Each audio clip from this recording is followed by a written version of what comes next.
Olá pessoal, módulo 2 de Química, iniciando mais uma aula de operações unitárias. Vamos dar mais um avanço no assunto sobre caldeiras, para a gente já ir finalizando, porque nós já estamos caminhando para o meio do mês de novembro e o final do ano está despontando.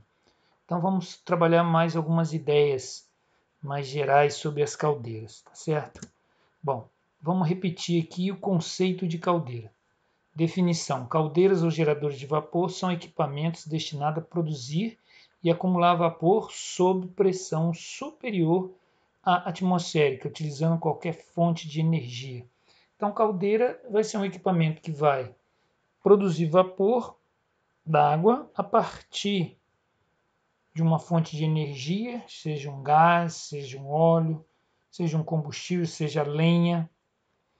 E esse vapor produzido ele vai estar sob pressão elevada, tá certo? Então esse é o conceito mais fundamental. Funcionamento. O calor liberado na combustão, não necessariamente combustão, mas na maioria das vezes na queima, na combustão, tipo madeira, óleo, gás, etc. Esse calor é carregado pelos gases quentes a altas temperaturas, sendo transferido por troca térmica para a água, que é aquecida e transformada em vapor. Então, na verdade, a queima de um determinado combustível vai produzir gases quentes. Esses gases quentes vão aquecer a água até vaporizar a água e essa água vai vir transformar em vapor, claro, e vai ser elevada a uma pressão para ser empregada como utilidade de uma empresa. Fontes de energia. Combustíveis convencionais. Quais são esses combustíveis? Gás, tipo gás liquefeito de petróleo, né? Esse gás que a gente vê nas tubulações aí, né? Nas ruas, muito empregado atualmente, porque de baixo custo. Tem combustíveis líquidos, tipo óleo, certos navios que apresentam caldeira empregam combustível óleo apropriado. Ou sólido, tipo lenha, bagaço de cana, que é para o reaproveitamento. Ainda tem o combustível nuclear, que aí no caso é o reator nuclear, a usina nuclear, que precisa produzir vapor, porque o vapor vai produzir energia elétrica. A energia nuclear, a usina nuclear, vai produzir vapor e esse vapor vai produzir energia elétrica, é chamada termoelétrica, é uma termoelétrica nuclear. Outra fonte de energia para uma caldeira é a energia elétrica. Só que, em termos de Brasil, fica difícil, porque a energia elétrica no Brasil é muito cara. Muito, apesar dos recursos e das opções. A infraestrutura e o planejamento, as estratégias política, governamental e do Estado são deficitárias, muito fracas, tornando a energia elétrica cara, apesar da abundância de recursos que nós temos. Ainda temos como fonte de energia aquelas caldeiras que recuperam energia.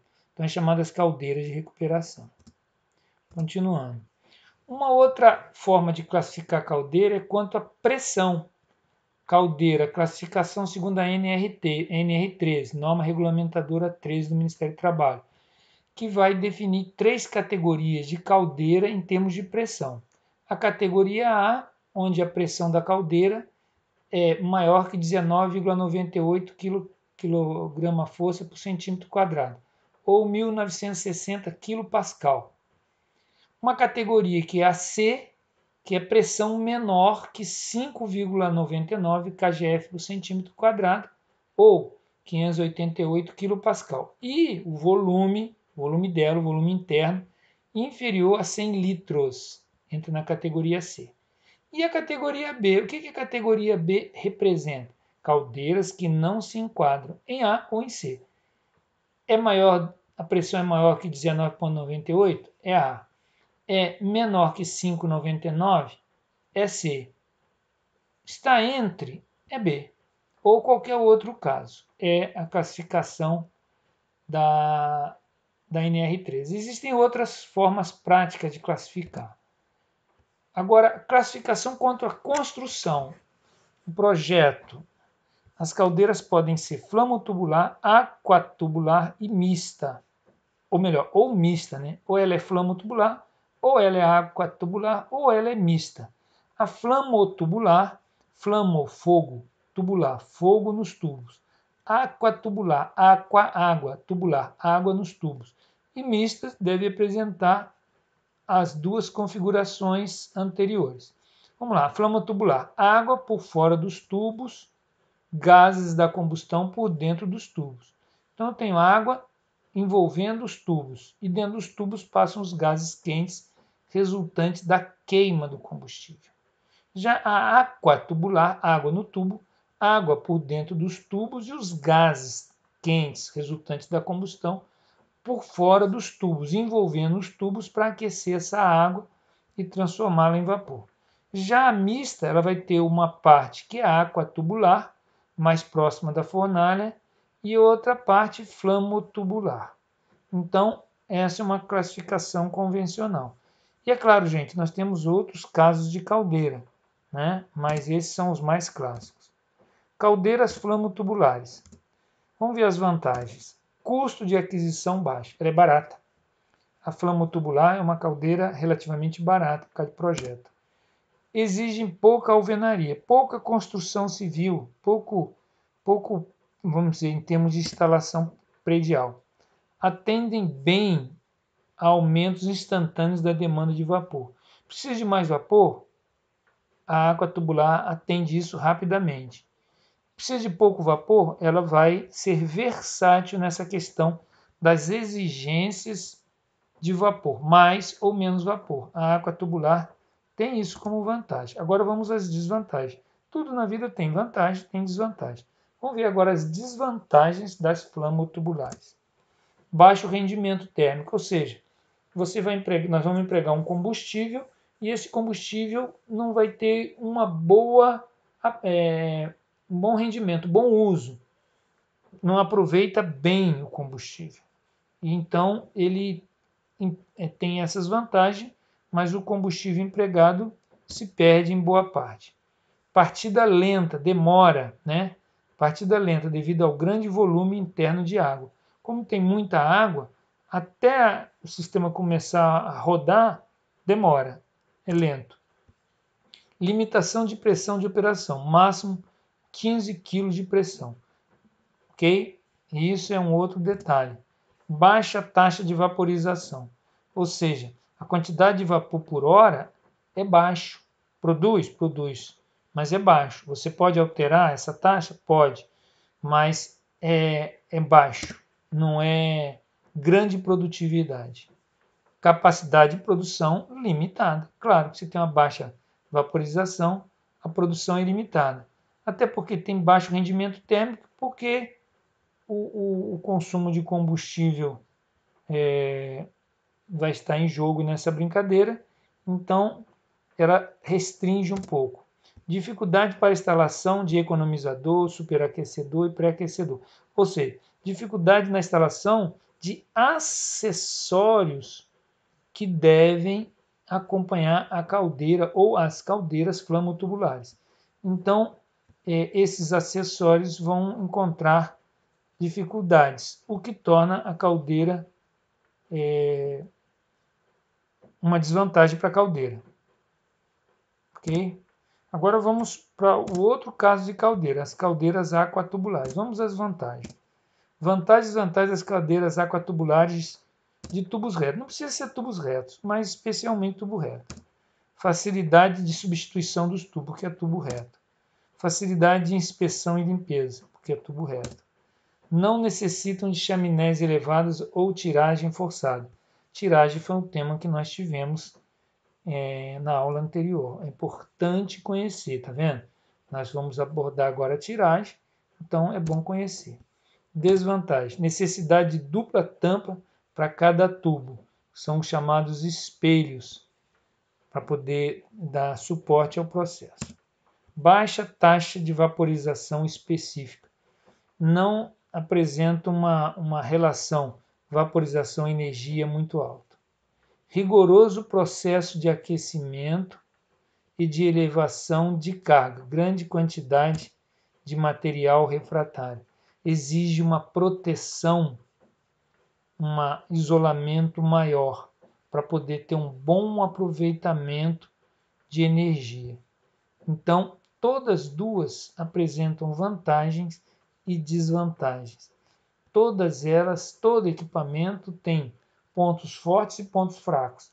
Cabe à empresa que está comprando e à empresa que está vendendo, que está sendo solicitada, expor ou trocar informações para que a realidade da empresa que está comprando, que está solicitando, seja atendida sem problemas futuros, evitando problema futuro.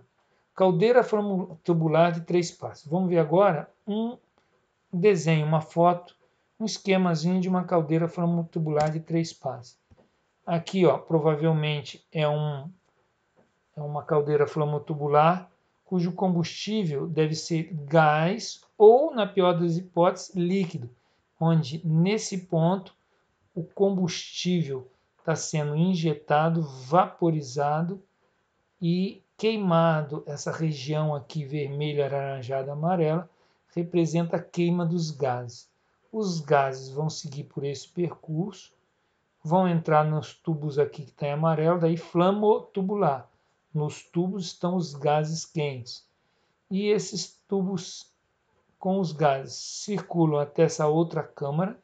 Essa câmara traz os gases quentes para a parte superior, onde ainda circula, chamado 3 passes, porque eu tenho o primeiro passe onde já tem contato com a água, segundo passe aqui na parte inferior e finalmente o terceiro passe na parte superior, saída para a chaminé, escape dos gases.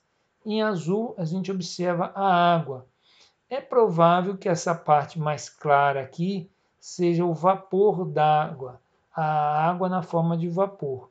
Então, nós temos aqui o queimador, gases quentes, primeira passagem, circulação nos tubos dos gases quentes, terceira passagem dos gases quentes, aquecendo a água em azul.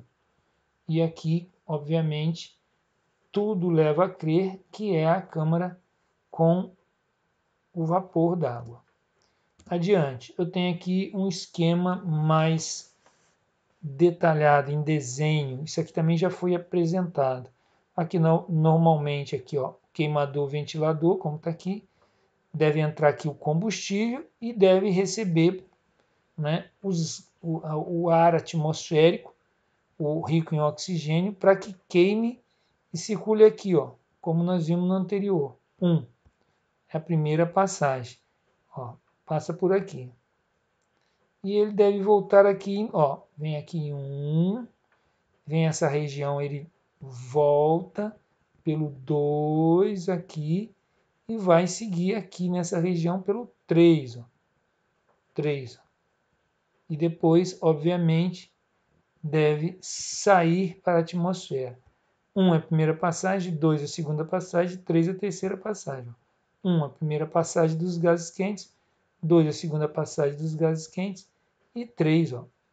1 primeira passagem, 2 a segunda passagem e 3 a segunda passagem dos gases quentes. Ao redor dos tubos, já que ela é flamotubular, está envolvido ou se encontra a água.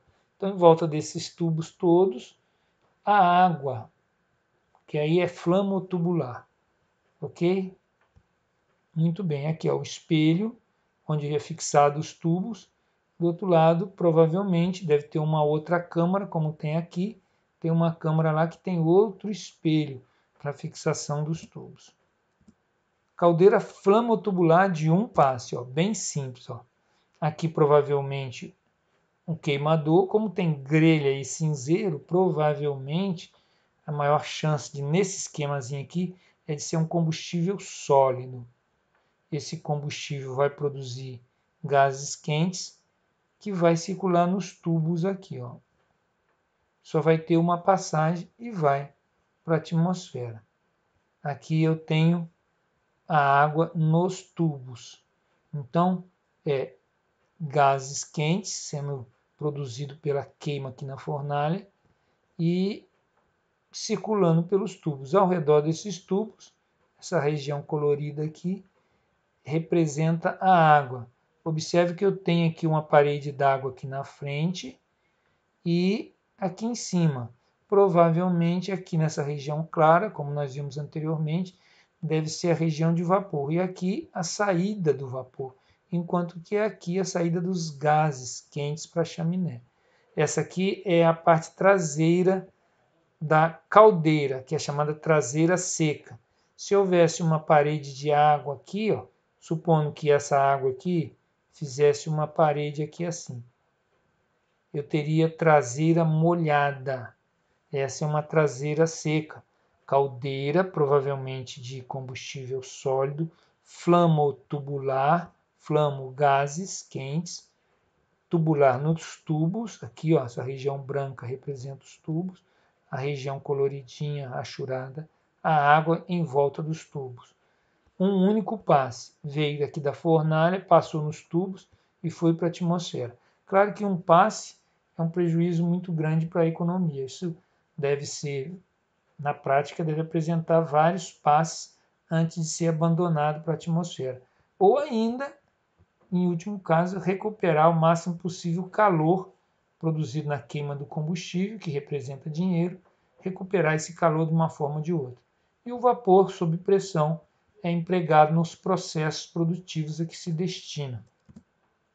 Mais uma, caldeiras aquatubulares de tubos retos. Olha aqui, ó, aquatubulares, ó. Eu tenho aqui os tubos, ó, feixes de tubos, ó, tá certo? Aqui eu tenho um anteparo para que a água, tá certo, tenha um contato mais eficiente com os gases, que devem circular dessa forma. Ó. Queimou, circulou, passou por essa chicana aqui, o anteparo, vem por aqui, segue por aqui e sobe para a saída dos gases. Já a água vai circular daqui pelos tubos, subir e entrar nesse tubulão de vapor sob pressão. Observem que os gases da fornalha, eles circulam por aqui, ó. Subiu, porque gases quentes sobe, passa por esse caminho para fazer um percurso mais longo, circula por aqui e sobe e vai para a atmosfera. A água nos tubos, de baixo para cima, a água tende a subir, porque a água quente sobe, é mais leve, e a água fria desce. É que nem geladeira. Quando a gente abre a geladeira, o ar frio desce. Quando a gente abre uma panela quente no fogão, a gente vê o ar quente e o vapor subindo. Essa é a ideia. Então, essa é a caldeira aquatubular. Caldeira aquatubular de tubos curvos. Olha só. Olha aqui, a caldeira de tubo. Olha o tubo curvo aqui. Tá certo? Aqui é boca de inspeção, não sei o que. Eu tenho a fornalha e os tubos aqui. Essa água que está dentro dos tubos, já que é aquatubular, onde a água se encontra nos tubos curvos, ela vai receber calor e ao receber calor, a água passa vapor e é recolhida nesse tubulão, nesse tubo principal, onde o vapor é removido. E embaixo, obviamente, eu tenho o recolhimento da lama. Água, isso é um outro detalhe. A água sempre apresenta resíduos, por melhor que seja o tratamento da água, porque caldeira exige água tratada. Essa água, com o decorrer do tempo, vai deixando resíduo, e esse resíduo se acumula, e se acumula como lama, e essa lama é removida. Então, nós temos a água limpa, vapor, sendo removido na parte superior, e o resíduo que se acumula sempre no fundo, nesse tubulão de lama, que é removido, tá certo? Em volta da caldeira existe uma parede de material refratário. para isolar. Observe ali até os tijolinhos aqui, quer dizer, representando o tijolinho de isolamento. E essa região é a região de queima. Então isso é uma caldeira aquatubular, bem simples, mas é um desenho que ajuda a entender o processo. É importante saber, caldeira trabalha com energia térmica, combustível, produzindo vapor sob pressão como utilidade nas empresas, utilidade comercial.